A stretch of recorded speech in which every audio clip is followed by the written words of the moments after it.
Morning, sir. This is the mechanical calculator. You can calculate in the terms of hundreds like subtraction and addition. Now the question is 34 plus 76. Here 30, here 3, here 4.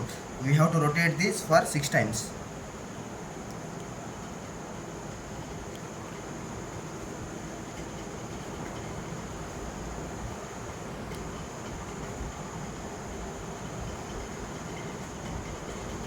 And now we have to rotate this for 7 times.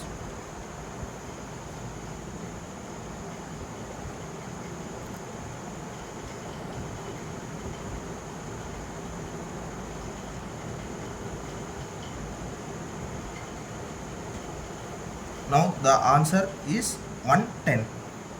36 plus 76 is 110. Now the question given is from subtraction. They asked 82 minus 20.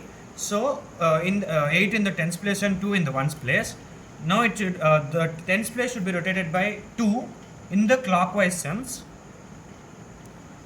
And since it's 20, it should not be, it cannot be rotated according to the question. Now the answer is 62.